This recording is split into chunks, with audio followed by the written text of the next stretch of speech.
5 steps to speed up your learning journey.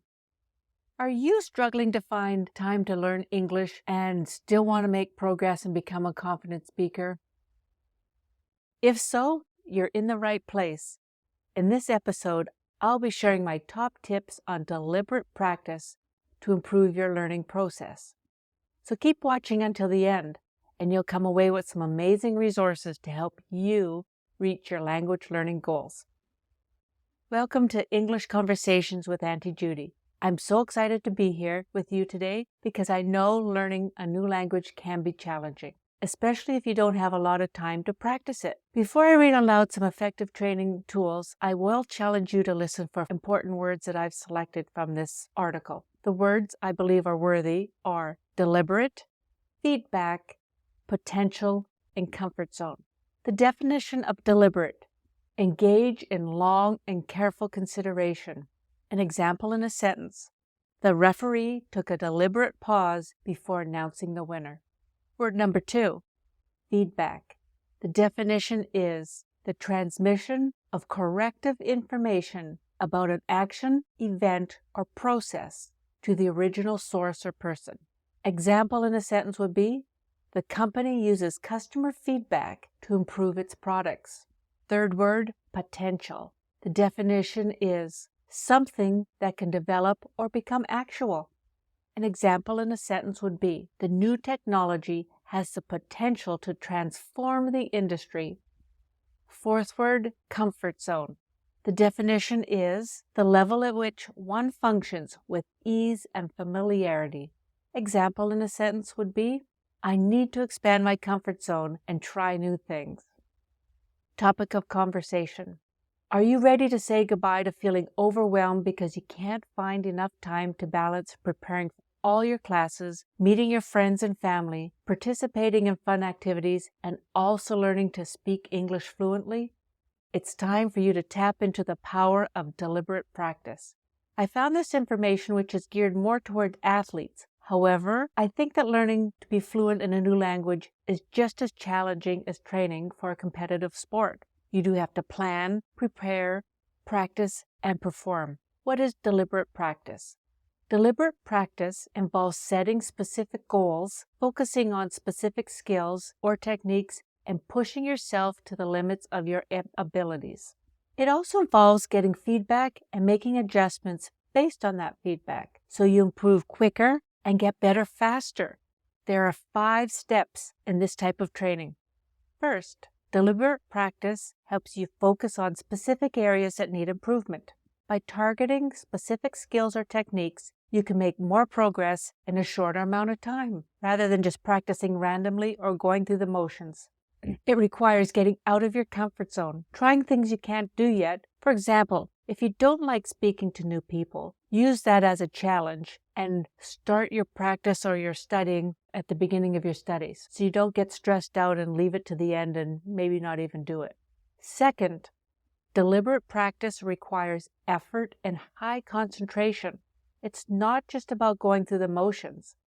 Practicing with as much focus and engagement as possible, as opposed to mindlessly repeating exercises while daydreaming.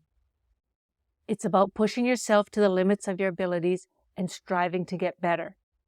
This kind of effort and focus is what helps you progress and improve your skills at a faster rate. Thirdly, deliberate practice helps you develop mental toughness. It can be frustrating to work on specific skills or techniques that don't come easy to you, but the discipline and perseverance that you develop through deliberate practice can help you manage other challenges that you may face both on the field and in life. Fourth, deliberate practice is important because it helps you fine-tune your skills. It involves breaking down the overall skill into sub-skills or smaller parts and training them separately, as opposed to just practicing the full skill over and over again. And finally, deliberate practice involves identifying and eliminating mistakes by using feedback. Knowing how well you're doing, what your weaknesses are, where you need to improve, as opposed to practicing without any information about how you're doing. You must get frequent feedback on your performance. Sometimes you need to talk to someone who is more skilled than you are. This can be a classmate, a peer, a teaching assistant, or a coach. Mere repetition of an activity without feedback will not automatically lead to improvement.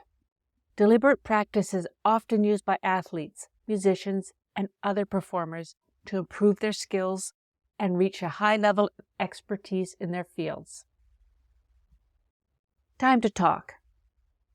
In this part of the video, I'm going to provide 30 seconds for you to practice speaking your thoughts and ideas out loud. Gives you a chance to look and speak comfortably and confidently with a native English speaker. Number 1, tell me a time when you gave some feedback to someone and they improved their skill.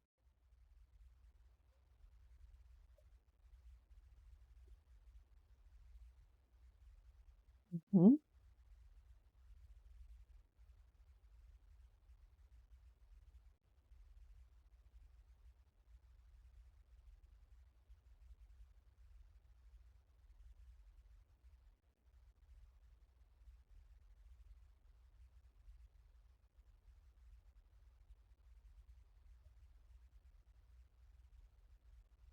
Okay, thanks for sharing. Question number 2. Have you ever had a coach or person give you feedback that helped you learn a skill quicker? Please explain.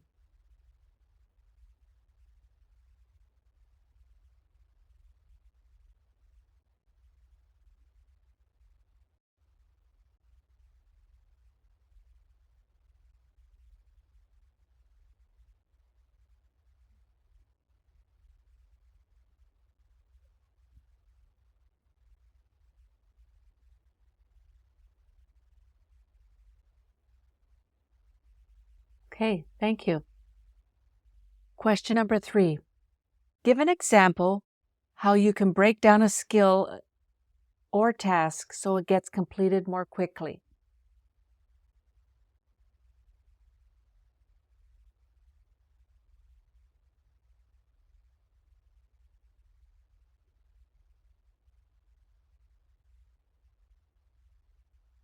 Mhm.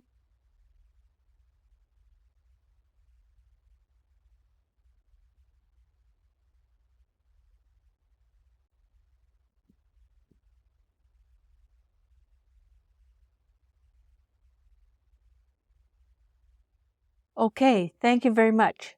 Takeaways. I hope you enjoyed our conversation on the importance of using deliberate practice to save you time while studying.